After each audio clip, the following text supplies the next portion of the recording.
Olá a todos, sejam bem-vindos. Gostaria de agradecer a presença de todos aqui hoje e dizer que eu estou muito feliz de participar de um tema especial como o que a gente vai apresentar hoje. E gostaria de enormemente agradecer a nossa palestrante, a Viviane Gaspar Costa, que é biopsicóloga de Belo Horizonte, tem grande experiência com o tema Cuidando de quem cuida, uma vasta experiência, com certeza será bastante produtiva aqui a nossa discussão, vamos aprender bastante com ela. Eu agradeço igualmente a todos os debatedores, a Márcia Maria Martins, que é psicóloga clínica em Vitória, a Janaína Carvalho Pinto, que é psicóloga no HCFMRP USP, que trabalha com a gente aqui, a doutora Jaciara Machado Viana, que é intensivista no Hospital das Clínicas de Ribeirão Preto, doutora Catalina Cabreira, que é psiquiatra também aqui no HC de Ribeirão Preto, e o doutor Marcos Feres, que é intensivista, chefe da UTI do Hospital São Francisco aqui de Ribeirão. Meu nome é Maria Auxiliadora Martins, eu sou intensivista no Hospital das Clínicas de Ribeirão Preto e sou presidente do Núcleo Regional da SOPAT de Ribeirão. E esse evento ele tem o apoio da SOPAT, tem o apoio do HCRP, e lembro que essas aulas são semanais, ficam gravadas e disponibilizadas no nosso canal do YouTube, CTI HCRP, e eu peço que vocês se inscrevam para receber a novidade sobre aulas novas que serão semanais. Agradeço então a Viviane e peço que você possa começar a sua apresentação assim que você estiver pronta. Muito obrigada. Boa noite a todos, eu que agradeço, quero agradecer mais uma vez, doutora Maria Auxiliadora, pelo convite, agradecer a Márcia Martins pela indicação, né, pela confiança aí, e aos debatedores, a todos que nos acompanham agora e aos que vão acompanhar posteriormente, né, acessando. Vou compartilhar aqui com vocês, né, uma apresentação para que a gente possa conduzir esse tema. Eu já começo dizendo que, no mínimo, reduzir expectativas, porque tem algo aí que talvez seja bem diferente, né, do que vocês já estão habituados nesse conteúdo que veio tratando de condições específicas, né, na pandemia e com relação ao que a gente está vivenciando. Mas cuidar de quem cuida é algo que hoje a gente, né, já experimenta isso em todo o contexto, porque se a gente pensar quem são, né, os cuidadores, a gente já começa ampliando para além do que a gente está habituado. Que ok, o profissional da saúde é um cuidador, o cuidador familiar, no contexto que a gente já entende, mas todos nós temos um papel, uma função, né? Enquanto uma mãe que cuida, um pai que cuida, irmão, filho, enfim. E um educador, né? E nessas funções, nesses papéis, a gente já experimenta, né, esse cuidado.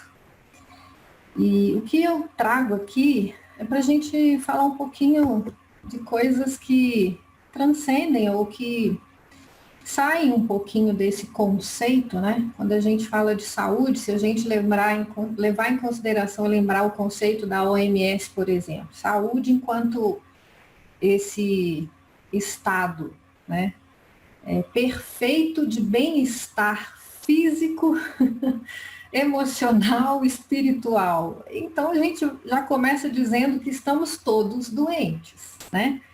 Porque para além das dimensões da nossa vida, e aí a gente inclui a física, a intelectual, a emocional, a relacional e a espiritual, a gente sabe que existe um equilíbrio, mas esse estado de perfeita, né, a sensação de bem-estar em todas as dimensões simultaneamente, isso não é viável. Mas ainda assim é possível experimentar saúde, né? A doença, então, seria o que eles já dizem que uma alteração, né? É um desequilíbrio nesse estado único de bem-estar perfeito. E eu arrisco a dizer que não, né? Que a gente tem saúde na doença, porque a doença é uma resposta de saúde do organismo, né? Então, começar a ver com essa perspectiva muda um pouco a coisa.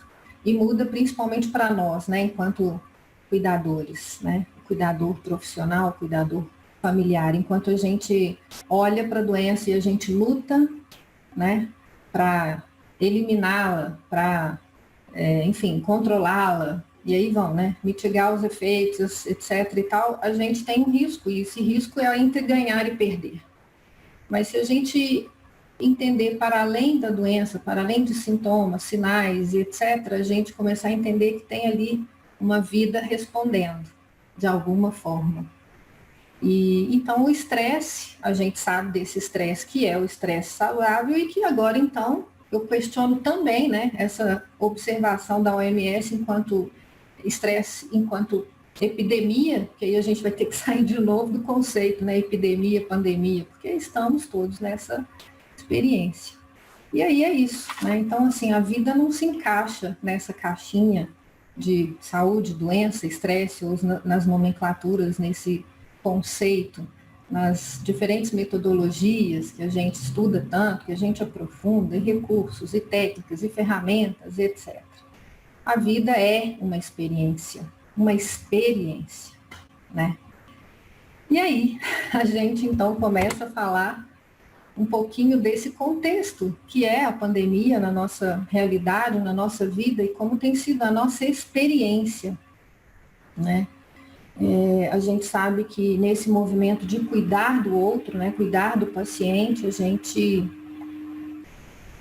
se entrega, né, se doa e oferece o melhor e busca entender e traz tudo que está disponível. A gente está passando por uma experiência em que a gente estuda e ainda não tem respostas tão concretas, né? E quanto mais se conhece um pouquinho dessa realidade, a gente sabe que ainda tem muito mais para conhecer, né? É algo que veio para nos tirar desse lugar, né, do conceito mesmo, do controle, né? Eu acho que a experiência maior está um pouco nesse lugar, desse limite onde tudo é possível de ser controlado. E nós vínhamos numa condição de adoecimento, né? As nossas relações estavam doentes, relações em todos os aspectos.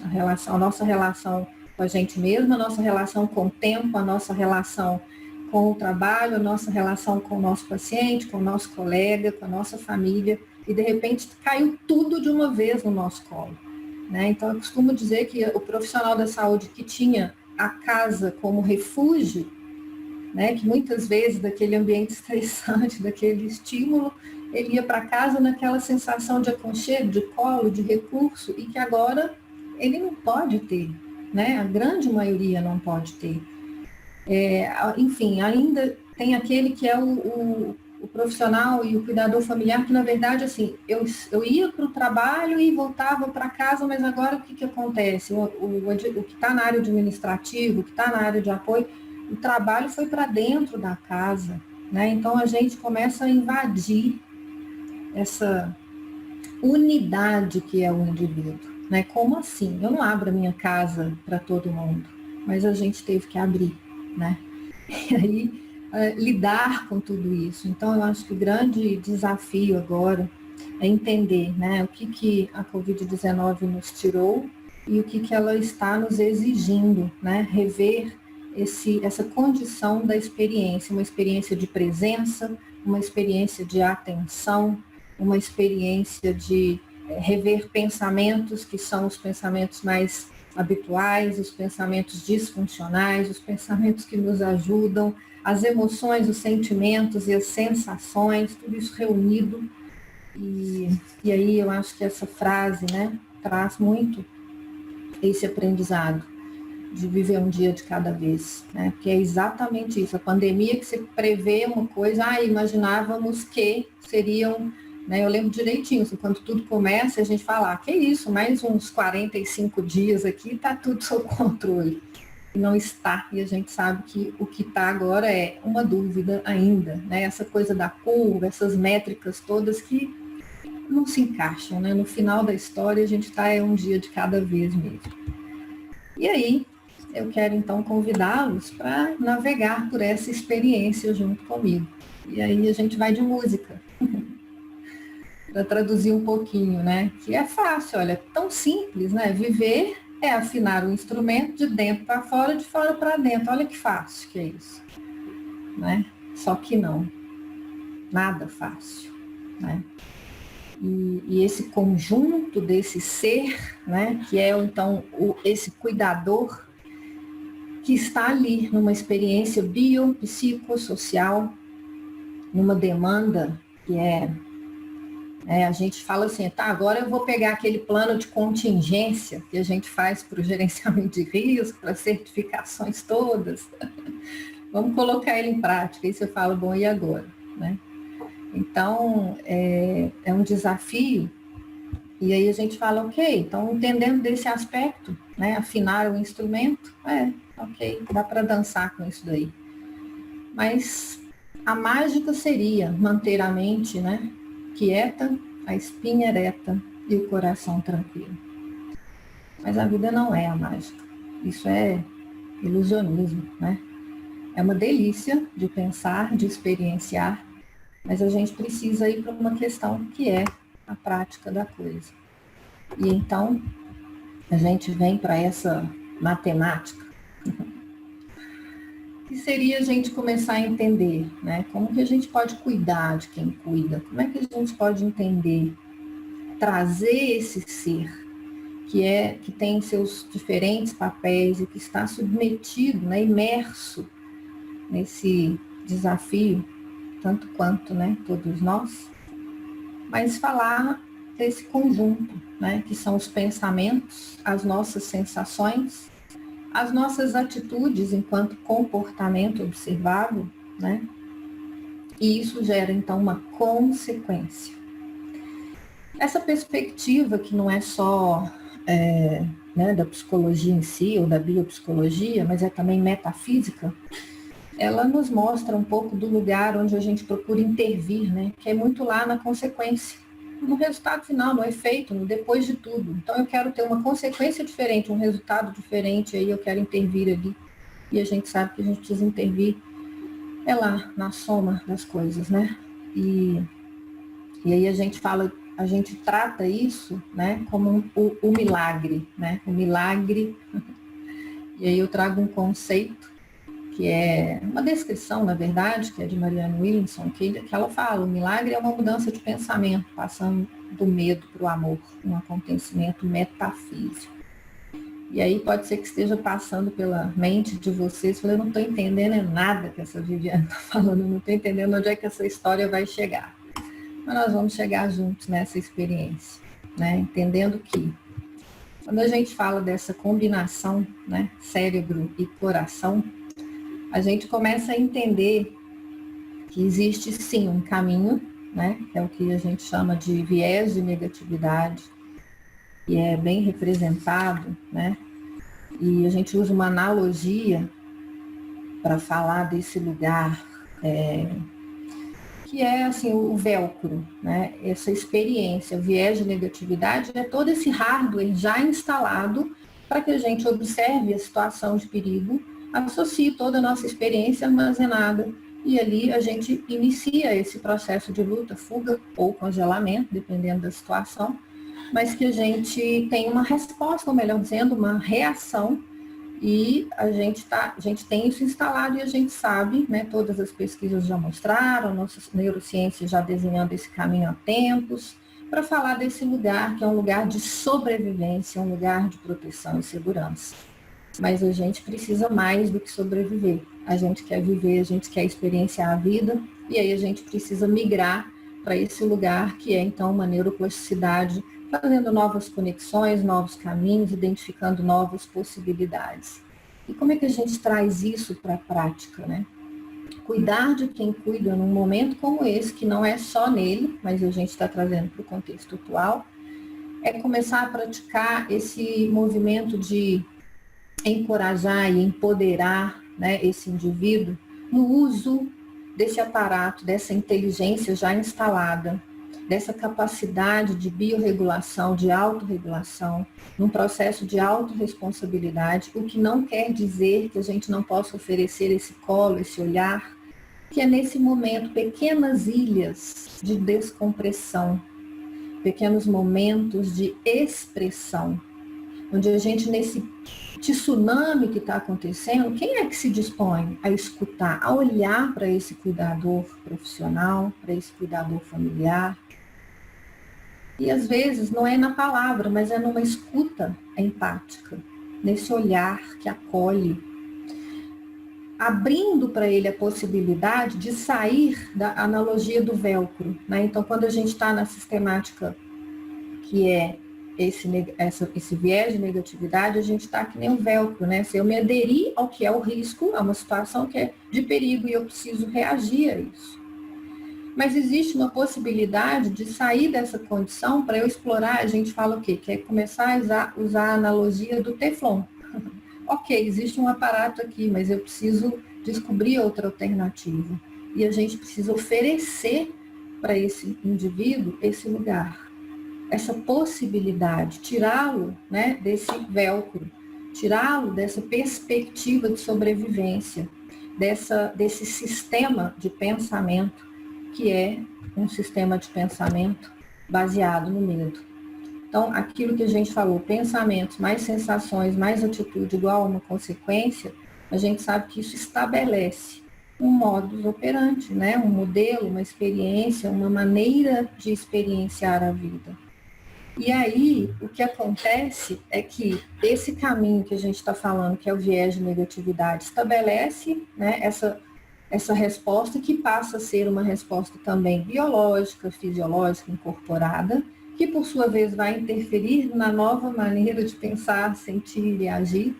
Só que a gente precisa oferecer esse outro caminho. E quando a gente está falando do sistema de pensamento baseado no amor, a gente está falando dessas novas conexões, de uma nova sistemática que é para acessar o quê?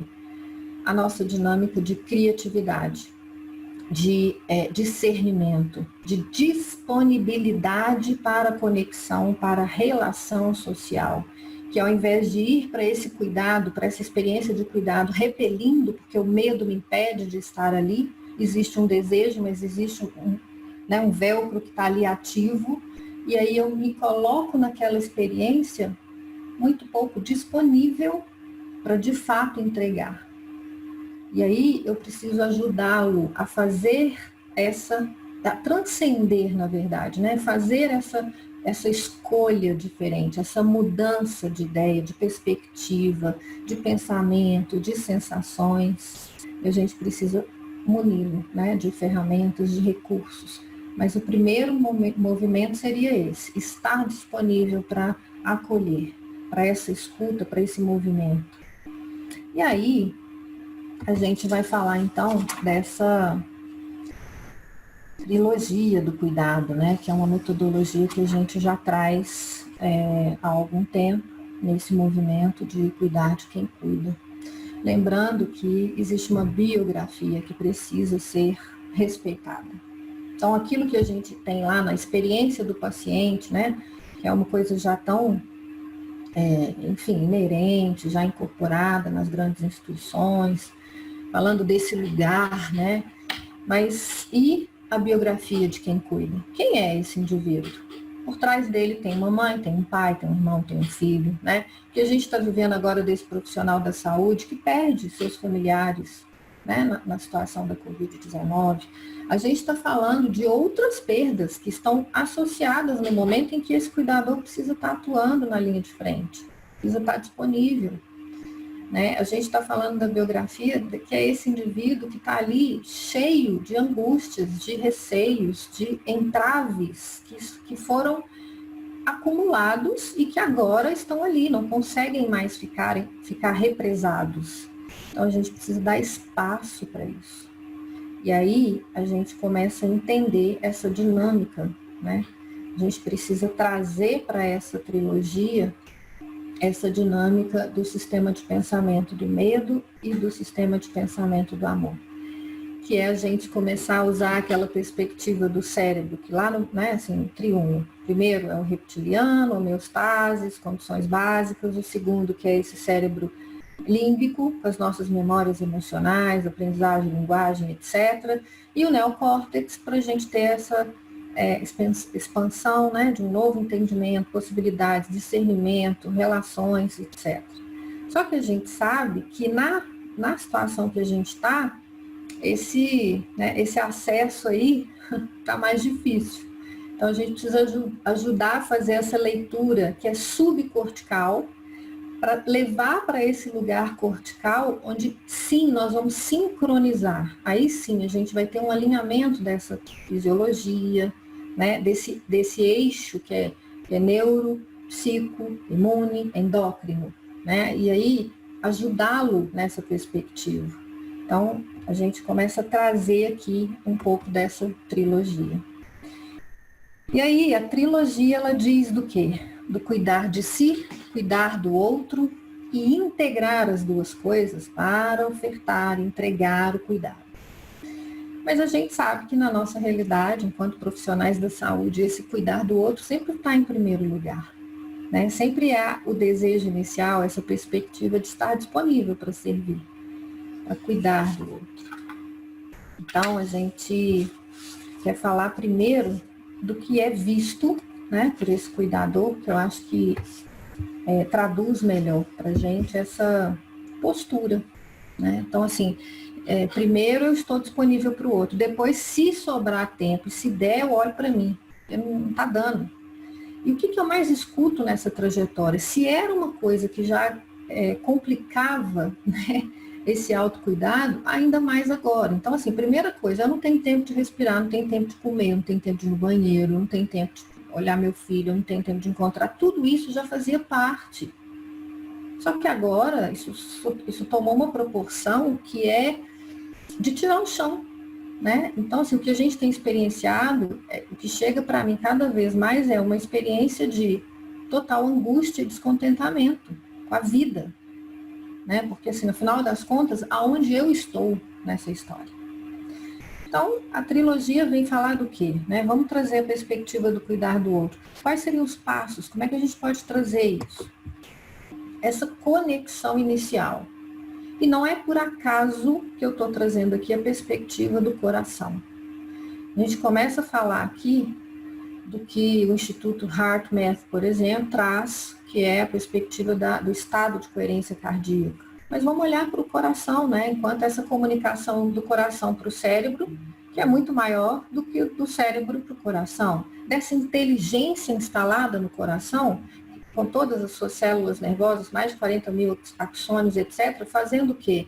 Acessando esse córtex, e em especial córtex pré-frontal, para tirar desse sistema de luta, fuga e congelamento, para dizer, olha, ok, a gente tem uma situação aqui, mas é necessário que eu respire, que eu faça, né, que eu ofereça aqui uma ação, uma resposta que seja mais adequada para esse momento.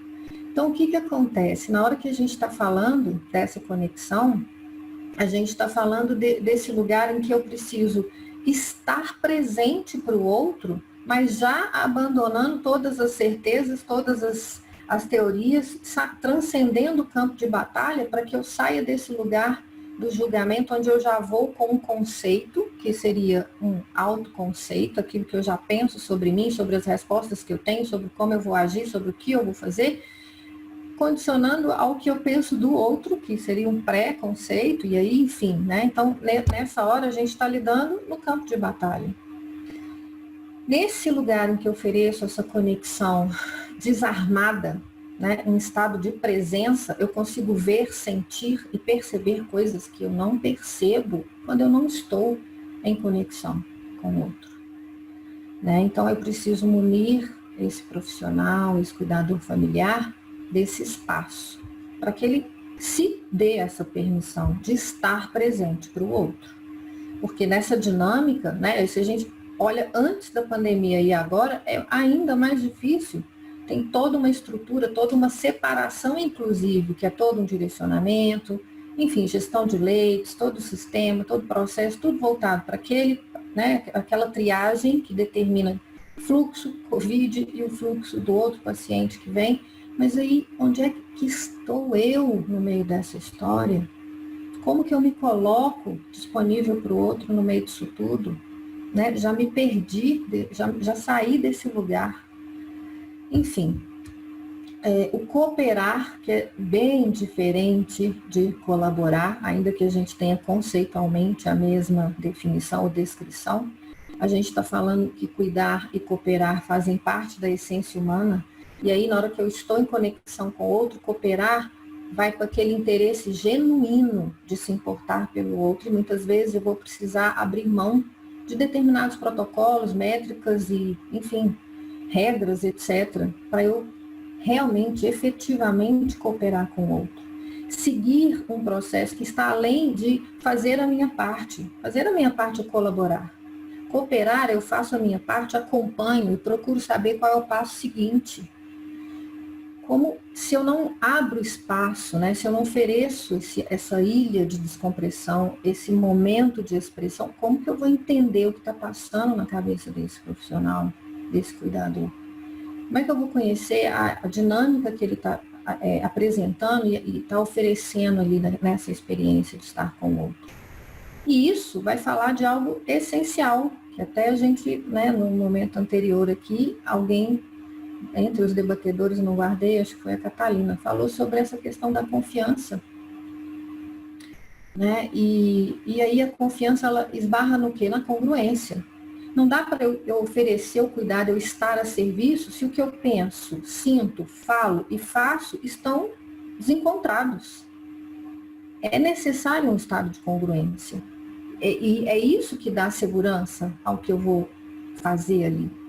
E uma comunicação, porque essa comunicação ela está além, né, da verbal ou da escrita, que é assim, ok, existe todo um informativo, e aí tem todas as regras, os protocolos, existe aquele cuidado, serviço de controle de infecção, está lá, nananana, beleza. Tudo escrito, tudo informado, no sentido de compartilhado, né, disponibilizado. E aí chega lá um profissional, ou chega alguém da equipe, enfim, que se comporta, né, de uma maneira completamente diferente daquilo que foi informado. Essa é a comunicação que está em jogo. E quando eu, cuidador, né, profissional ou não, mas eu, profissional da saúde, estou nessa experiência de conexão com o outro, tem algo que eu estou comunicando para além das minhas palavras. E se nesse momento que a gente está experienciando, eu não dou espaço para entender qual é essa comunicação, não tem como experienciar o que a gente deseja, em especial numa situação como essa. A gente deseja sempre, mas numa hora como essa, onde a gente também nem pode estar, né, tão presente, tão disponível para o outro, tão próximo dos familiares, a gente quer ofertar e experienciar calor humano, mas da onde que vai vir isso? Se eu não criar essa condição de conexão, de presença, de cooperação, como que eu vou ajudar esse cuidador? Enfim, então estar disponível, estar a serviço do outro, ser verdadeiramente útil. É desse lugar que está para além, né? Para além do conhecimento técnico, para além dos recursos e das ferramentas. É a gente começar a dar para esse profissional a oportunidade dele levar com ele essa biografia. Porque o que acontece é assim, a gente foi educado academicamente e culturalmente, na família, etc., para tipo, olha, o negócio é o seguinte, emoção, sentimento, esse negócio só atrapalha. Vem com esse trem de sentir nada, não. E outra coisa, quando você entrar aqui, você esquece, você tá lá na sua vida pessoal, familiar, você fecha a porta. Isso nunca existiu, mas a gente foi preparado, educado para isso. E aí, na hora que você vê, né, um familiar, eu tive recentemente esse depoimento, um enfermeiro que, numa situação de óbito de um paciente com Covid, ele disparou a chorar. Enfim, já tinha experienciado isso outras vezes, mas nessa ocasião disparou a chorar. E aí, ninguém entendendo nada e também ninguém querendo saber o que estava rolando. Ah, tá chorando porque tá estressado, tá cansado, tá sei lá o quê, um monte de coisa. Tá bom, tudo isso faz parte. Mas alguém foi lá, me perguntou e, ok, posso fazer algo por você? Como é que você está se sentindo? Né? Você precisa de alguma coisa? Enfim, resumindo, ele não falou nada, passou o dia engasgado, aquela situação, para no dia seguinte ele falar com a coordenadora dele. Ele falou, é porque eu também perdi a minha tia, que é a minha madrinha, etc e tal. Então, assim, existe uma história que não se separa, né? E se a gente não incluir essa biografia, não há como cuidar. Isso é visível, né? E assim, a gente foi preparado para isso, achando que um serviço de saúde né, como é que fala? Saúde ocupacional, né? Resolveria. Não, um serviço de psicologia resolveria. Também não é só isso. Isso é necessário. A medicação é importante, todo esse cuidado, todo esse tratamento que é, enfim, indispensável. A gente não está discutindo, mas como a gente cuida das relações nesse ambiente cotidianamente. É isso. É disso que a gente precisa, né? Então, o que a gente tem cuidado, assim, cada vez mais, é de procurar entender quem é essa pessoa que está se conectando com a outra. Qual o lugar que ele está? Onde que está a cabeça dele? Onde é que estão os pensamentos dele? Onde é que estão essas sensações? Qual é a atitude que ele tem? Uma sensação de impotência, uma sensação de descrédito de si mesmo, uma sensação de medo o tempo inteiro. Então, imagina o que é essa circuitaria neural ativando, o que é essa fisiologia nessa pessoa. E se é um profissional que já vem aí trazendo essa história, desse cuidado, de uma saúde mental, etc. Poxa, isso está explodindo agora. E a gente faz o que com isso? É assim mesmo, está todo mundo passando por isso. São coisas que eu escuto, infelizmente. Infelizmente. E eu lido com profissionais de RH, os grandes, né, profissionais coordenadores de áreas, e tudo. Aí eu fico pensando nisso, né? Assim, no universo de vocês aí, dessa coisa da unidade intensiva, por exemplo, cara, e assim, o silêncio grita, né? O silêncio grita, sabe? Então, a gente abrir espaço para entender essa dinâmica e fazer essa integração cada vez mais.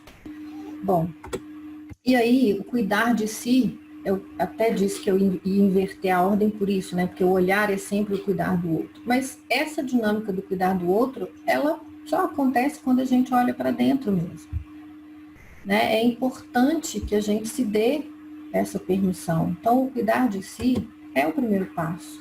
E essa conexão seria o quê? A autoconsciência. Como eu estou me sentindo agora? O que está acontecendo dentro de mim para eu ir para esse universo de estar com o outro e ofertar esse cuidado?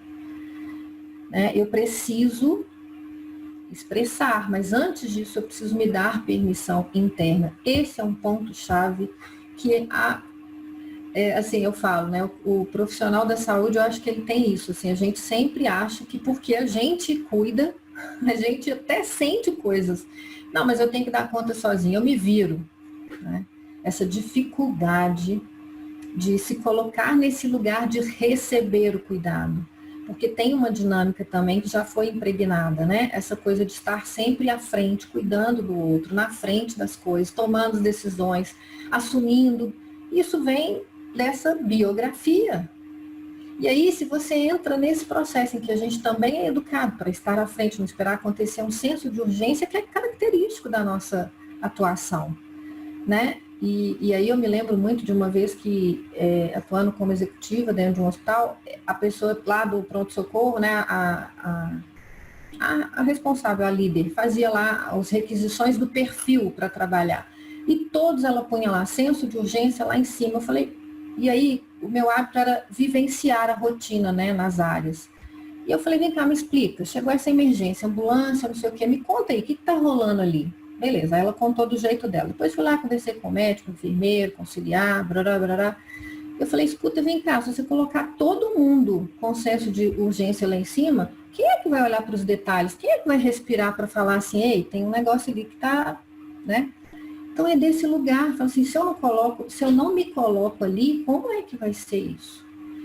Esse momento de abandonar o autoconceito, esse lugar que a gente sabe que falar, eu não vou dar conta, né? E oferecer esse espaço para dizer assim, olha, eu preciso, né, nesse lugar em que eu me dou permissão, eu preciso experienciar ser cuidada. E isso vem de um lugar em que a gente precisa aprender, pausar e respirar. Pausar e respirar. A gente está falando desse tempo de recuperação. Micro, médio e maior. Como a gente não pode agora, né? O médio e o macro estão mais difíceis, a gente vai precisar fazer esse micro várias vezes. E aí a gente começa a falar dessa interface de novo, dessa respiração, né? A autocooperação, então eu só posso cooperar com outro se eu começar a me incluir nessa cooperação. Então eu já sei, e quando a gente faz lá o biofeedback, né, você faz o monitoramento do paciente biofeedback, você vê lá o estado de incoerência cardíaca o tempo inteiro, simpático ativado, ele fala de uma situação, aí você pergunta, você está sentindo algum desconforto, tem alguma coisa no corpo que você percebe? Está sentindo nada, ele acha que está 100%. E aí, como é que fica isso a longo, médio e longo prazo, numa situação como essa? Então, os pequenos tempos de recuperação. E é isso mesmo, é uma pausa para fazer xixi, é a pausa para beber água, é uma alimentação, é a respiração. Então, ok, não vai beber água, não vai no banheiro, não vai comer direito, mas respirar, a gente vai ter que respirar, né? Então, essa coisa que a gente sabe que é a respiração enquanto mecanismo autônomo, graças a Deus, mas é nela que a gente pode intervir. Para quê? Para fazer essa ativação, freio vagal, reduzir e conciliar, variabilidade cardíaca 0,1, equilíbrio simpático e parasimpático, para dar um estado em que córtex vai me ajudar a perceber as coisas de um outro lugar. E aí parece simples demais, mas quando a gente começa a praticar, a gente começa a ver os efeitos, né? Esse estado de autocooperação é se dar essa permissão para essa pausa que é essencial, que é sair da condição de sobrevivência e começar a se colocar nesse lugar de presença, de entendimento do que está acontecendo dentro, para que você possa se colocar nessa conexão com o outro. E aí, a autoconfiança, né? Porque aí sim eu consigo perceber. E a gente sai daquele lugar que é um lugar que é o mais, vamos dizer assim, comum do controle das emoções, né? Inteligência emocional enquanto controle das emoções, ou gerir as emoções. Não é sobre isso, é sobre manejar, o que é bem diferente. Porque manejar é você conduzir por um fluxo que é um fluxo natural. Então, eu estou triste, não posso ficar triste, estou com raiva, não posso ficar com raiva, estou irritada, não posso, eu estou querendo chorar, não posso chorar. Não tem essa opção. Tem a opção de manejar, eu preciso reconhecer que isso está acontecendo e preciso ajudar que isso flua para eu sair dessa circuitaria que já estava, né, lá no velcro e poder abrir essa nova opção. Então, a autoconfiança vem do quê? Na medida que eu estou experimentando isso, e aí eu começo a ver que a consequência disso é eu estar menos ansiosa, menos angustiada, mais disposta, mais presente. Então, eu começo a experimentar essa congruência, a harmonia do que eu estou pensando, sentindo, falando e fazendo, eu consigo vivenciar isso. E de uma comunicação daquilo que a gente já falou, esse lugar de expressão, onde é permitido sentir, expressar o que pensa, expressar o que sente, expressar as necessidades, e como a comunicação não violenta nos ensina, que são esses os componentes, mais o que? Um pedido. Qual é o pedido que está ali? Quando essa pessoa está chorando, tem um pedido, é um pedido de amor. E eu não escuto, eu simplesmente, está estressado. Faz parte, tá todo mundo assim, só que uns choram, outros não, outros choram escondido, outros não choram. Isso é aquilo que a gente falou lá no cuidar do outro, aí eu já vou com o quê? Com o meu conceito e o preconceito. Não é desse lugar. Quando eu trago para mim essa conexão, essa autoconfiança, eu estou me colocando no lugar de que existe um pedido que eu posso escutar se eu efetivamente estiver disponível. E aí sim, né? Então, nessa conexão interna, esse calor humano seria o quê? A autocompaixão, o autoacolhimento e essa permissão para pedir ajuda. Então, como eu sempre costumo dizer, e eu acho que eu sou conhecida desse lugar, a Viviane é aquela que fica, né? Respirar, o coração é o caminho. Essa sou eu. E é isso. E por que o coração é o caminho? Por essa dinâmica da coerência cardíaca, né? Onde a gente fala assim, tá, então assim, a gente está buscando o que é complexo, a gente está buscando o que é... Não é desse lugar, a gente está falando de usar essa capacidade instalada, disponível aqui e agora, e pode ser ofertada. E esse eletromagnetismo do coração, que pode ser percebido não apenas por você, mas até 3 metros de distância. Então você começa a criar um campo de coerência, um campo em que mais pessoas vão desativar, vão, né, sintonizar a respiração com frequência cardíaca, vão equalizar, vão ativar mais córtex, vão começar a respirar um pouco mais essa respiração completa, chegando um pouquinho mais no abdômen, sair dessa respiração torácica.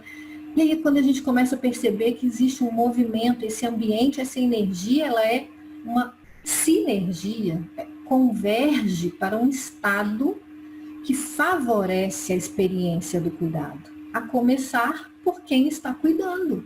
É sempre assim, né? A gente sempre fala desse lugar, não tem o outro, não tem o lá fora, tem aqui dentro. E aí a gente pode expandir para fora da gente, né? Essa experiência. Bom, e aí, se a gente tem na trilogia cuidar de si, cuidar do outro, o terceiro, né, a terceira dimensão seria integrar essas duas coisas, né, nessa experiência.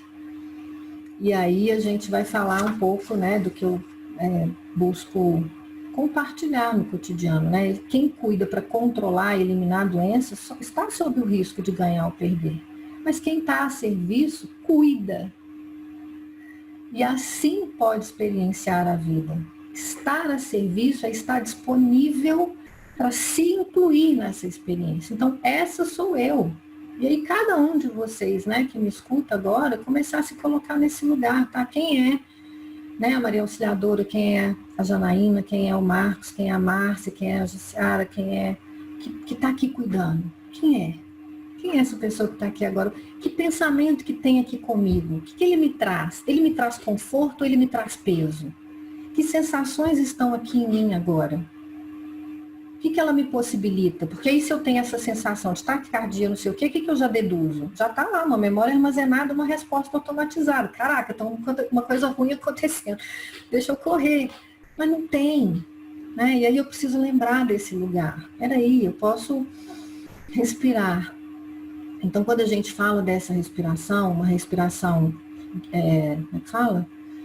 Conduzida, orientada, pode ser, mas é principalmente uma respiração consciente, única, exclusivamente consciente, onde eu começo a observar que existe um ritmo que está predominando, e aí eu me permito, então a gente tem orientado muito, coloca um alarme no celular, a cada 45 minutos você dedica 1 ou 3 ou 5, dependendo do que você tem, só para respirar. Aí a pessoa fala, não consigo porque eu não paro de pensar. A gente não tem que parar de pensar, mas a gente vai respirar para distanciar um pensamento do outro. E nesse intervalo eu consigo perceber coisas que eu não estava percebendo. Bom, finalizando aqui, essa, né, trilogia, ela tem como jornada, né, como pano de fundo, como base, a experiência de quem cuida, de quem recebe o cuidado, nesses 5 Cs do cuidado, que é isso que a gente tem experimentado, né, ofertar a esse profissional que cuida, a esse cuidador familiar, uma experiência de autoobservação, de autoconexão, para se colocar nessa dinâmica com o outro, de um outro lugar, né? E eu queria fechar trazendo também, né, essa frase, mas fazendo uma leitura rapidinha de um trecho aqui, mas quando a gente fala, né, dessa perspectiva, o corpo segue a mente segue a respiração, o que pode te dar a vida pode te dar tudo, né? Então, tá aí, tá com a gente, né, fazer isso por nós e pelo outro, né? Então, finalizando dizendo que a vida é simplicidade, despojamento, ternura e beleza. Tudo que é natural, fácil, suave e bom. A arrogância não faz parte da vida, complicar as coisas é ir contra a natureza. Endurecimento é sintoma de morte. O que está vivo flui. O movimento é contínuo na dança eterna da criação. Querer entender a vida com a cabeça é tarefa sem resultado, porque a vida pensa com o coração e age pelo espírito que existe em todas as coisas e faz todas as coisas existirem. Então fica aqui o meu convite, né? Já finalizo com o convite, que a gente possa se incluir nessa experiência do cuidado. O coração é o caminho. Deixa eu fechar aqui. Ok, Viviane, muito obrigada. Parabéns pela apresentação. Uma apresentação leve, que eu acho que, para mim, foi muito especial e tenho certeza que para todos, poder não olhar o técnico, né?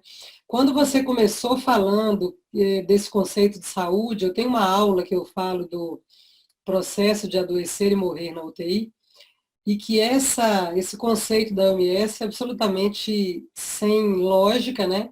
É um estado de perfeito, de completo bem-estar físico, mental, emocional, ou seja, todos realmente estamos doentes.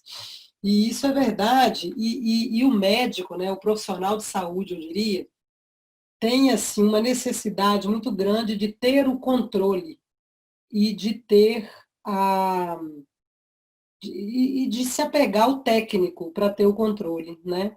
Então, eu lembrei, enquanto você estava falando, de uma situação que aconteceu ontem, durante uma intubação de um paciente, onde tinha uma médica que iria intubar, eu estava ali para começar a visita, ela falou, não, então eu vou intubar, você pode ir lá. E aí eu querendo organizar tudo, para deixar tudo pronto, querendo, ao mesmo tempo, querendo ter o controle de tudo ali, mas eu falei para uma enfermeira assim, eu falei, olha, pega na mão dele e fala que está tudo bem. Porque era o que eu queria falar ali para o paciente, era o que eu queria fazer, né? E ela até fez, tá, e ela é uma pessoa assim também. Então, acho que a nossa equipe é privilegiada por terem pessoas assim. E foi o que aconteceu. Então, assim, esse lado não técnico, ele é o mais importante, né, na minha opinião, e para que você tenha esse olhar, você tem que seguir muito disso que você falou, do respirar. Eu, além de médica, eu tenho uma formação em bioenergética e psicoterapia corporal. Então, assim, muito disso que você falou, eu já tento praticar, até por ter feito bioenergética por 10 anos e ter tido realmente uma prática na minha vida. E realmente é o que faz a diferença. Se você não respira naquela situação, você não está completa ali. E trabalhar só com a cabeça no técnico, você corre vários riscos ali de adoecer e de não cuidar de maneira adequada do outro. Enfim, parabéns, achei que foi muito interessante tudo que você disse. E eu gostaria de abrir para as pessoas comentarem e fazerem perguntas e estejam à vontade aí na sequência que vocês acharem melhor. Quem quiser falar, esteja à vontade agora. Que delícia te ouvir, Viviane. De forma suave, gostosa e realmente fugindo dessa parte muito técnica que a auxiliadora falou, né? Então, quando você falou de experienciar que nós que cuidamos, né, temos que experienciar também ser cuidados. E para isso, nós temos que nos dar permissão para ser humano. Na psicologia positiva fala muito isso, né? Quando a gente se dá permissão para ser humano, a gente admite que a gente também precisa de ser cuidado. A gente também precisa de procurar ser cuidado. E quando a gente fica com essa ânsia de cuidar, quando a gente fica nessa ânsia de cuidar, a gente fica com o nosso cérebro sobrecarregado. E o cérebro sobrecarregado, ele nos adoece. Adoece tanto fisicamente, com reações psicossomáticas, quanto emocionalmente. Aí vem a ansiedade, a angústia, a depressão, e uma série de sintomas provocados pelo excesso. Até de multitarefas, né? Nós, mulheres, então, temos, além da profissão, outras tarefas domésticas, e aí isso nos sobrecarrega e nos adoece. Então, a gente tem que se dar permissão para ser humano. E nessa permissão para ser humano, quando foi colocado esse tema de cuidar de quem cuida, me veio muito a gente meditar. A gente precisa de meditar. Quem cuida tem que ter essa percepção, essa autopercepção de parar. Parar, até assim no meio do dia, eu procuro fazer isso na medida que eu posso. Almocei, vou dar uma deitadinha, nem que seja de 15 minutos, 20 minutos, que me restaura e aí eu volto para o consultório renovada. Então, assim, essa sesta, ela é muito dita na psicologia positiva, né, da necessidade que a gente tem de parar e a necessidade de meditar. E aí, eu até anotei aqui os benefícios que a meditação nos traz e que muitas vezes a pessoa fica com pressa e muitas vezes dizendo, eu não consigo meditar. Não existe eu não consigo meditar. Então, tem alguns autores que dizem, inclusive, que dá uma paradinha de 10 segundos, respire fundo, ao longo do dia, você está meditando. Você não vai parar de pensar.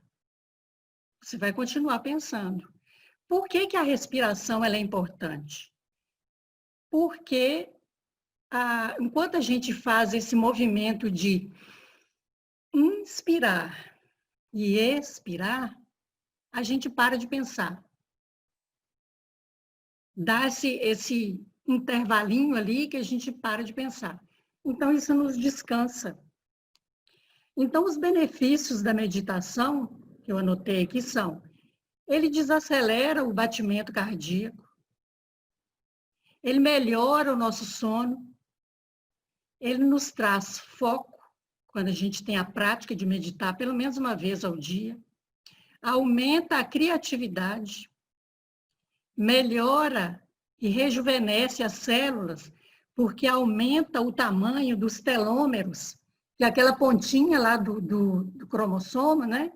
Ele aumenta aquela pontinha lá do DNA, ele cresce 40%, segundo a neurociência. Melhora a sua imunidade em torno de 40% a 50%. Melhora para você não ter ataques cardíacos e Alzheimer precoce. Ajuda o seu sono a melhorar, e se você tem um sono de 8 horas, diminui a chance que eu já acabei de falar, né, do ataque cardíaco e do Alzheimer.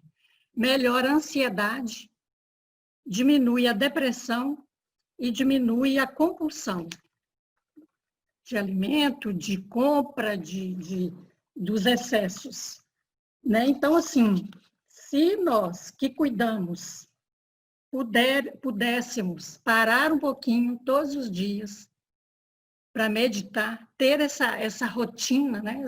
Esse ritual que na psicologia positiva fala muito, né, da gente criar rituais, porque isso treina o nosso cérebro naquela necessidade de você fazer aquilo ali, porque isso faz a gente ter mais foco, faz a gente ficar mais suave, menos ansiosa, né? Então, a todo momento, quando veio esse tema, né, de cuidar de quem cuida, me ocorreu essa necessidade que nós, profissionais que cuidamos, precisamos também de parar para ser cuidado, né? Nós precisamos de nos cuidar. Por quê? Eu vejo até nessa equipe que eu acompanho já há um bom tempo, né, auxiliadora, a unidade que vocês têm e o amor que vocês têm pelo que vocês fazem, e esse amor nos encanta e a gente quer nos doar cada vez mais. A gente esquece da gente, eu quero fazer para o outro. Por quê? Isso é o que, é aquela chaminha lá dentro, aquela chama, aquele chamado, né, que é a vocação que nos faz trabalhar com amor, que é o propósito de vida que eu vejo da Catalina, da equipe da UTI, as que eu conheço, né? Jaciara, a Janaína. Então, assim, ouvi a aula também da assistente social, esqueci o nome dela agora. Cristina. Mas, então, assim, Cristina, né?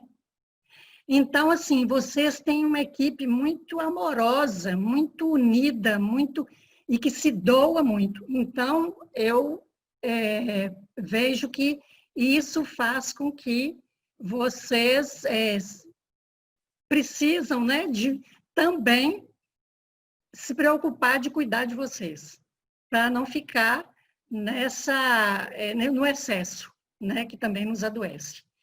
Então, é isso. Minha contribuição e agradecendo bastante, Viviane, gostei muito de te ouvir, foi bem suave a sua aula e obrigado pelo convite mais uma vez.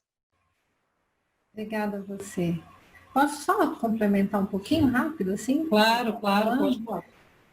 Eu entendo que a gente foi muito estimulado, né, nessa experiência da meditação e a gente tem nela um recurso fantástico, é inquestionável. A gente sabe de lugares, né, a gente tem o IHI, John Hopkins, enfim, todos esses grandes centros comprovando que os profissionais de saúde que são praticantes da meditação e de técnicas como yoga, etc., tem uma conduta diferente, uma experiência de cuidar diferente, tem resultados diferentes, né?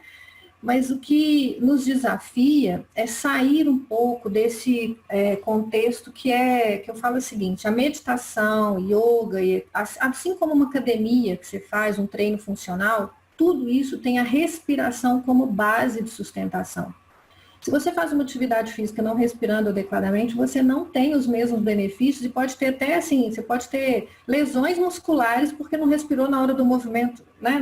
Não respirou certo na hora do movimento.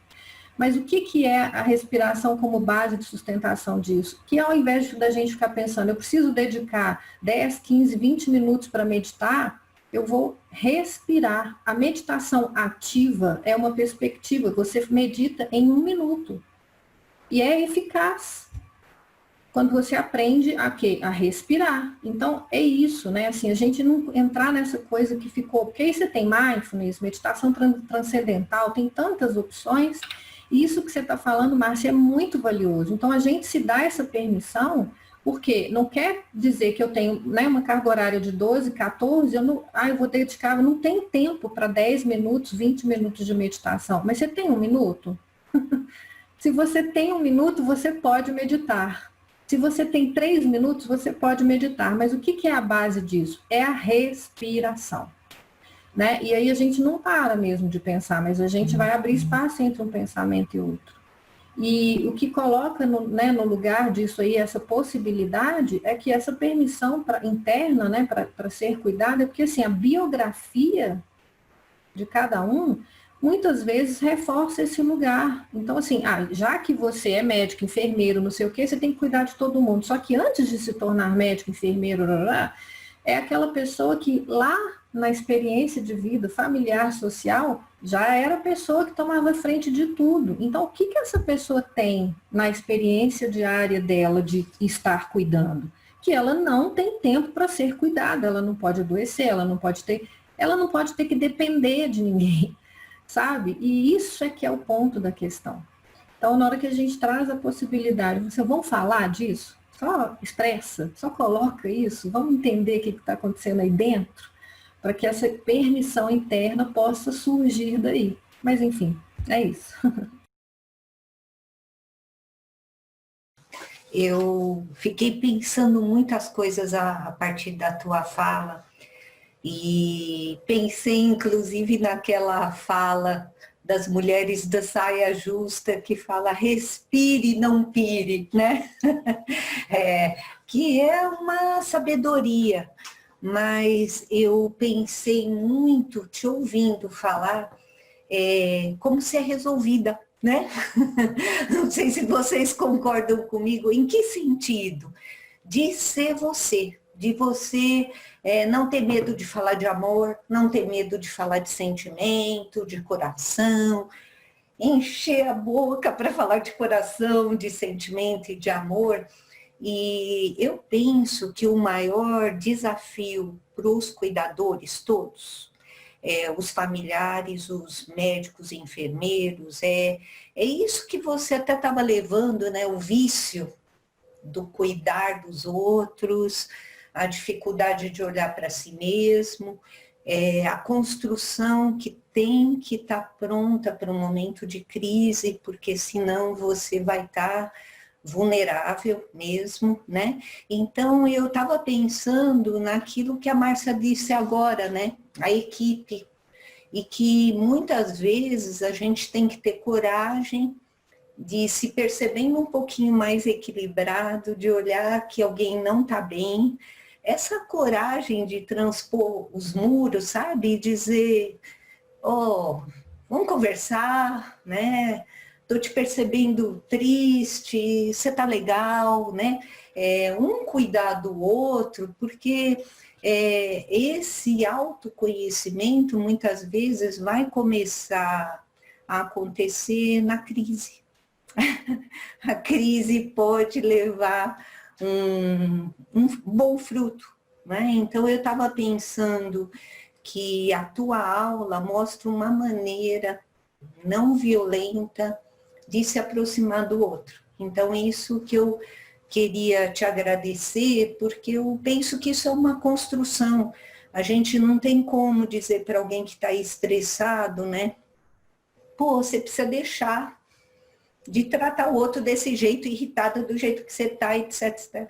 Né? Porque é um estado, né, tão ruim, e o quanto que é isso de se aproximar, tudo que você foi falando me fez muito ver que essa é a sua vida, esse é o seu fazer, é o que você faz com gosto e amor, e eu fico pensando que o maior desafio é esse mesmo, se aproximar das pessoas que nem conseguem perceber que não estão bem, né? Não estão bem.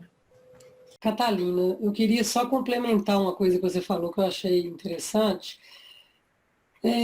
porque eu acho que o equilíbrio é a gente que encontra na gente mesmo, né? E não dá para eu ensinar para o outro a se equilibrar. Isso que você falou é uma verdade, a pessoa nem se dá conta de que ela não está bem. Você tem que chegar e falar, olha, você está vendo que está acontecendo isso, então vamos conversar, vamos ver o que pode ser feito.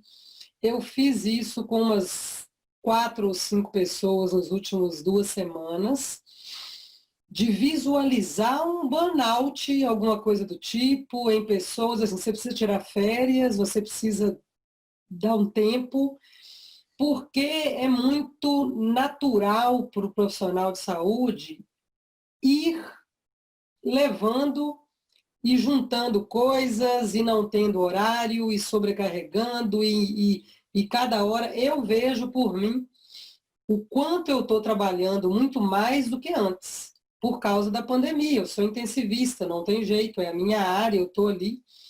Eu tenho trabalhado triplo do que eu trabalho, dentro do hospital e fora, quando estou em casa ainda, discutindo caso à noite e tal. Então, só que eu tento praticar esse equilíbrio que a Márcia falou, tento meditar, a minha terapeuta tem vários áudios que ela me manda, que ela trabalha com hipnose também, que ajuda bastante a auto-hipnose, para você tentar se cuidar de fato. Eu acho que isso é algo muito importante, mas que para a maioria daqueles que trabalham com a cabeça, fica secundário, né? Ah, eu não tenho tempo nem para almoçar, eu vou ter tempo de meditar, eu vou ter tempo de cuidar do emocional. Então, isso é uma verdade e a gente tem que olhar mesmo para isso e chamar a atenção, né, daqueles que estão do nosso lado. Eu queria comentar rapidinho, assim, né, do que você, Catalina, e você, Maria Auxiliadora, falaram, sobre essa perspectiva, assim, é importante a gente já começar a observar que essa conexão com o outro, ela é essa coisa de perceber, né, o outro, enfim, estar ali para o outro, ela vem desse lugar da autoobservação, da autoconsciência. Só que quando a gente não percebe, porque isso é real, a gente não percebe quando a gente está mal. E aí a pandemia trouxe uma realidade interessante, que a gente estava doente não era só em algum aspecto físico, biológico, emocional. Tipo, exemplo, eu tenho vários clientes que, na situação atual, que o marido que ficava fora, agora passou a ficar dentro de casa, trabalha dentro de casa. Aí ela foi perceber que a relação dos dois não funcionava. Mas funcionava porque ele ficava distante, né? Aí, porque aquela coisa, eu trabalho 12 horas, eu não tenho tempo para os meus filhos. Caraca, fica 24 horas com os filhos e os filhos em sala de aula, adoeci. E assim, não é o meu caso, né? Meus filhos já são grandes, rapazes, enfim, mas é isso que a gente está vivenciando. Então, o que acontece? Muitas vezes, essa observação ela vai ser feita pelo outro, mas o outro só consegue observar quem está do lado quando ele se observa, né? E aí tem uma questão legal, que é, muitas vezes a gente não tem a abertura do outro para a gente fazer essa aproximação, para a gente fazer essa pergunta. Então, o que a gente tem observado na prática, nesse contexto atual? Foram criados os movimentos internos, saúde ocupacional, psicologia interna e tal, desses momentos de descompressão. Ou seja, você cria o ambiente. E aí, naquela troca, alguns manifestam, outros não, o outro se dá conta, fala, caraca, isso está acontecendo comigo também. E aí ele se sente à vontade para, né, para procurar ou para, enfim. Que é isso, acho que a gente fazer esse movimento, às vezes, que é no silêncio, mas promover esse espaço, dar abertura, né? Viviane, parabéns pela sua apresentação. Eu só queria compartilhar algumas coisas que eu trabalho também. Eu trabalho com geriatria, né, também. De manhã eu fico na UTI, num período sem pandemia, e à tarde, paciente idoso. E a gente observa muito os estresses do cuidador, né? Porque dá trabalho cuidar do idoso 24 horas por dia. E geralmente são muitos filhos, mas um só cuida, tá? E muitas vezes a gente chega para ele e fala, olha, a senhora precisa se cuidar, a senhora precisa se cuidar da saúde, não está se alimentando direito, está fazendo suas consultas, e a pessoa não enxerga, porque ela vive a vida do outro, né? E aí no momento que o paciente ele falece, ela fica perdida, ela fica sem perspectiva. E agora, o que eu vou fazer? Tipo assim, eu não tenho mais o que fazer na vida, entendeu? Então, eu já vivenciei famílias, 3 situações de mães que cuidaram de crianças que foram totalmente dependentes ao longo da vida, né? E elas viveram a vida do filho. E na hora que esse filho falece, vai embora, ela fica sem saber o que fazer da vida dela. Porque ela estava tão habituada àquela rotina de cuidar daquele jeito, que ela se sente completamente perdida. E, na verdade, e leva tempo para ela tentar encontrar um caminho, se achar. Então, é uma coisa que a gente vive muito isso na prática, entendeu? Muito bom, Jaciara. Oi, boa Excelente noite. colocar e trazer isso. Ah, Janaína, eu vou só Boa noite a fazer uma todos. complementação aqui rapidinho, que é isso, né? Assim, eu recebi recentemente uma senhora de 70 anos que está cuidando do marido há 4 anos. E aí ela está nesse lugar, né? Tipo assim, eu não sei fazer outra coisa, e o que eu estou fazendo aqui? Eu não podia estar aqui, eu tinha que estar lá cuidando. Ou seja, ela estava lá com a culpa de ter ido se cuidar. E aí é lógico que ela não conseguiu estar lá comigo. Mas enfim, o que era para ser um encontro mais, né, de interativo foi um encontro de cuidado. Daí eu fui, né, abrindo espaço, até ela falar assim, então, e não é que eu estou precisando me cuidar, mas daquele lugar, mas que horas que vai ser isso, com quem que eu vou dividir? E o que a gente experimenta é que esse cuidador, quando tem uma pessoa ali dentro, a família inteira adoece, de vários aspectos. Tem até uma pesquisa da USP que quando eu fui iniciar essa dinâmica do cuidador familiar, já tinha lá 53%, 70% adoece, 53% agrava os casos de transtorno de ansiedade, e 43% desenvolve a depressão, fora distúrbio de sono, de alimentação, de um monte de coisa. Então, é um só que está cuidando, mas a família inteira está no mesmo estresse, né? Então é isso, é muito desse lugar. E fazer o que depois, se eu vivi a vida que era cuidar do outro, né? Então a gente precisa ter esse olhar e esse colo para essa pessoa, realmente. Janaína.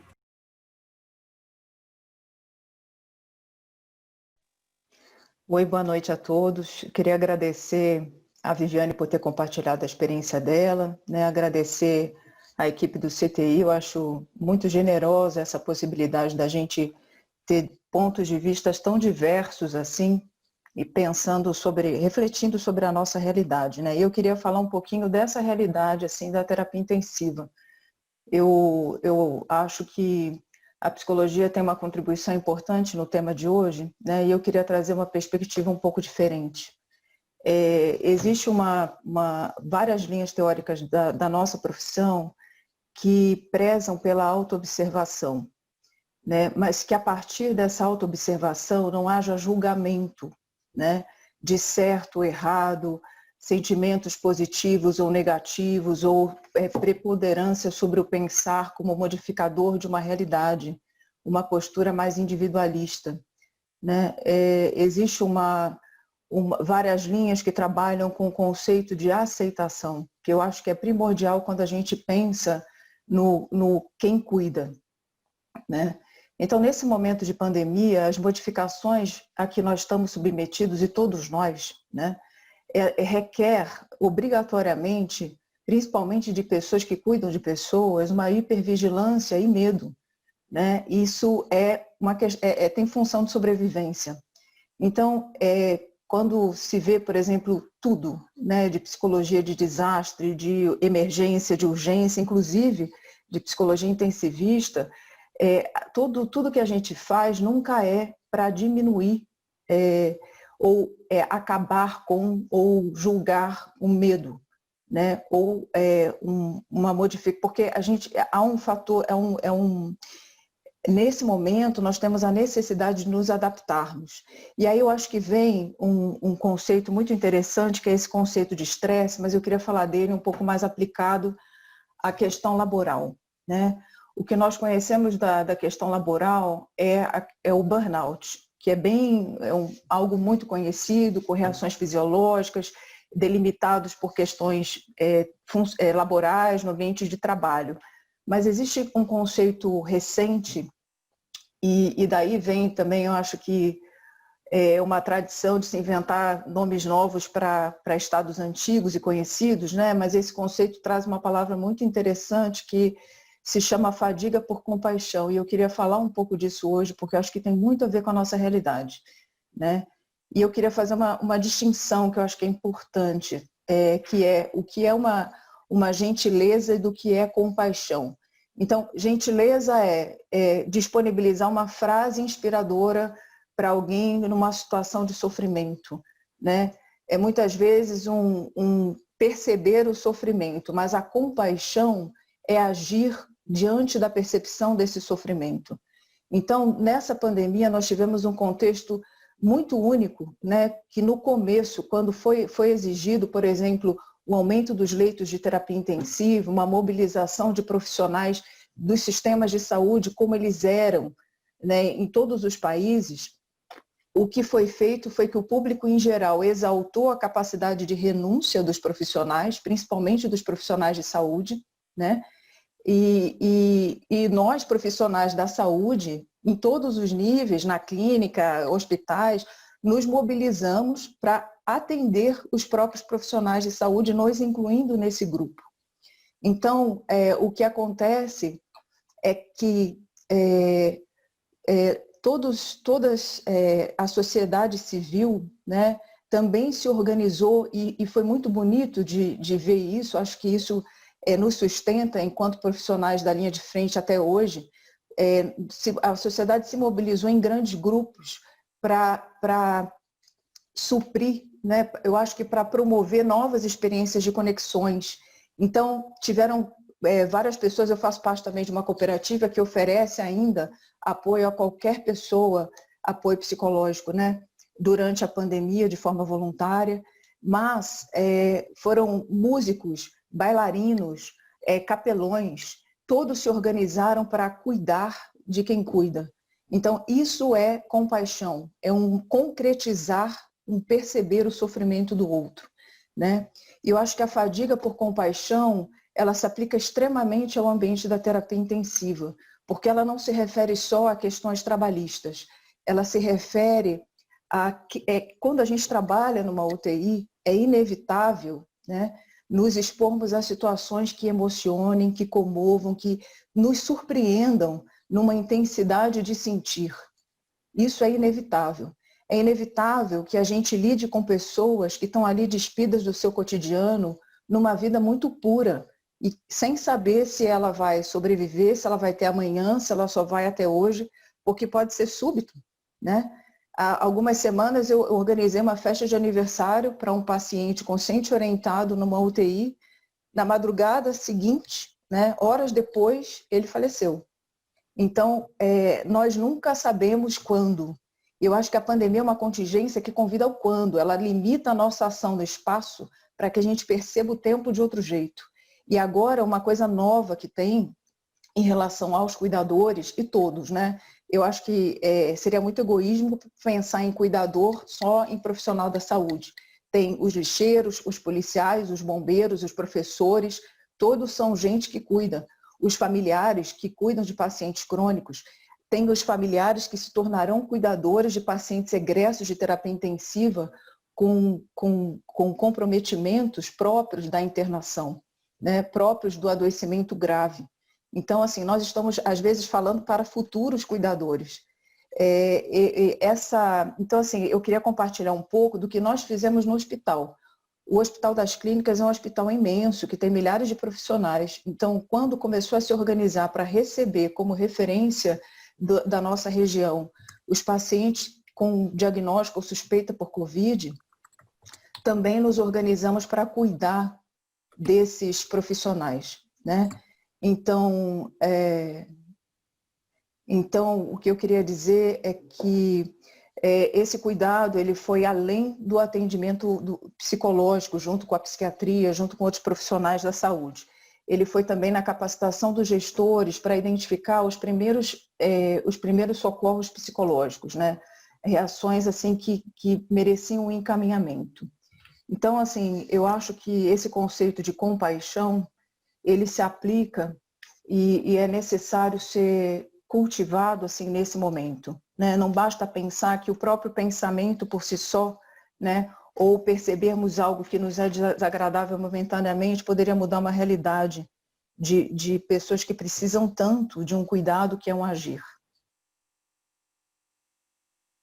Obrigada, Janaína, pelos seus comentários. Eu queria, como a gente já está adiantado no horário, finalizar, mas eu queria fazer uma pergunta para a Viviane antes da gente finalizar, para a gente fechar. Primeiro, Viviane, te agradecer novamente pela disponibilidade. E dizer o seguinte, a gente no hospital, no CTI sobretudo, tem um cuidado com a equipe muito voltado a apoio espiritual, que é conduzido pela professora Catalina. Ela tem um grupo de apoio espiritual que cuida de nós, cuida dos profissionais, cuida dos familiares, cuida dos pacientes. E tem pessoas que estão assistindo, como a Carol, que é a nossa nutricionista, que ela faz reiki, então ela tem essa atividade lá dentro, a Catalina que organiza tudo isso, e é algo muito importante para cuidar do cuidador de fato, né? E eu gostaria de te perguntar, assim, o que que você tem feito, o que que você sugere para ser feito, assim, no local, quer dizer, durante o trabalho, o que que você considera relevante para o cuidado com a equipe dentro do hospital? O que eu tenho experimentado, né, nessa dinâmica de estar em diferentes hospitais, cada um, enfim, reinventando e criando alternativas, tem a ver com as práticas integrativas complementares. Então, isso vai reiki, acupuntura, massagem integrativa, hipnose, né, que é um pouco do que a Márcia comentou, você também. Isso tem a ver com uma cultura, né? Assim, por exemplo, aqui em Belo Horizonte a gente também tem uma gama desses hospitais que são de cunho religioso, então Madre Teresa, né? Enfim, exemplos, tá? E aí eles já têm uma dinâmica, né, para trabalhar essa dimensão espiritual dentro daquilo que eles acreditam. Mas eu entendo que a gente tem que trabalhar a espiritualidade dentro do que ela é, que não é um credo, não é uma religião, não é um dogma, não é uma seita. Mas, inclusive, a gente vai usar, assim, dessa perspectiva da inteligência espiritual, né, dessa área onde você tem uma conexão que é ativada, de como que você se dispõe para isso. Mas todas as técnicas, elas podem ser usadas desse lugar em que você concilia o tempo, a efetividade e o seu dimensionamento. Né? Então, o que a gente tem feito? Que são coisas que são curtas, né, de curta duração, mas que tem esse efeito de descompressão, de relaxamento, de trazer uma integração, quando você fala da bioenergética, né? A gente trabalhando a massagem, por exemplo, e outras técnicas da medicina chinesa, a gente facilita, né, essa conexão, esse fluxo mais saudável. Então, tudo isso é muito válido. Eu entendo que é uma atuação dessa equipe que é multidisciplinar, dentro dessa cultura já instalada, entender o que pode ser aplicado para esse dimensionamento de tempos em tempos, né, a cada 45 minutos, quantas pessoas, e uma livre demanda, assim, trazendo para esse profissional aquilo que ele sente mais afinidade de buscar. Né? Às vezes ele já até tem essa experiência anterior e facilita para ele fazer isso lá dentro, mas tem aqueles que nunca experimentaram nada. Então, escutá-lo quanto a isso, para que ele vá, né, com essa abertura também de receber e abrir a gama de possibilidades, que são inúmeras, né? Inúmeras. Né? E assim, a gente tem a meditação, que é um recurso importante, e ela vem desse lugar da meditação ativa, que você faz 5 minutos, 3 minutos, 1 minuto, isso pode ser feito no local, que é aquele lugar que todo mundo assim, gente, vamos parar. Né? E tem aquele momento que é você sair do local, ir lá para a área de descompressão e fazer uma meditação de 10 minutos no mínimo. Beleza, isso é ótimo, é o ideal, mas não sendo possível, faz a de 1 minuto a equipe toda, faz a de 3 minutos a equipe toda. Isso tem sido um suporte fundamental. Porque nós já estamos, a gente sabe que nós vamos viver o efeito disso, gente, para muitos anos ainda. Mas a gente já está vivendo agora, o que é esse adoecimento de que estava assim, estava para surgir e agora, pá, entendeu? Mas enfim, é isso. Ok, Viviane, te agradeço muito. Eu queria só fazer mais um comentário finalizando, que eu lembrei de uma amiga minha, colega médica também da UTI, e que teve um dia que ela estava agora, uns 15 dias atrás, no estresse, com dor de cabeça, e não, peraí que eu já tenho que ir para lá, entrar, que eu preciso examinar o paciente. Eu falei, calma, senta aqui um pouquinho. Aí eu lembro que ela fechou os olhos, eu peguei a cabeça dela e fiz uma massagem totalmente aleatória, da minha cabeça, do que vinha no momento ali, e movimentei, e circulou energia, e ela abriu o olho daí 2, 3 minutos e falou, o que você fez? Né? Quer dizer, ela, só dela ter parado, se ela tivesse feito isso ela mesma, já resolveria. Fechar o olho, quer dizer, os 2, 3 minutos que ela ficou ali na minha sala, não atrapalharam no atendimento do paciente, sabe? Então é esse cuidado que muitas vezes a Carol, que está nos vendo aqui agora, eu chego e falo, Carol, me ajuda, me aplica um reiki, e ela vai e eu saio outra pessoa. Já aconteceu isso algumas vezes com outros profissionais também. Então é a gente também ter o hábito de pedir, né, ajuda e de se sentir ali nessa situação de poder ser frágil, apesar de ter que dar conta de tudo ali no atendimento. Né? Nós não temos o controle de tudo, né? Ainda bem. Eu vou então finalizar, agradeço a todos pela disponibilidade, pelo aprendizado. Viviane, parabéns, você falou muito bem, aprendi muito, foi muito gostoso te ouvir. E lembro a vocês então que essa apresentação vai ficar gravada, inscreva-se no nosso canal CTI HCRP e semana que vem tem mais. Muito obrigada.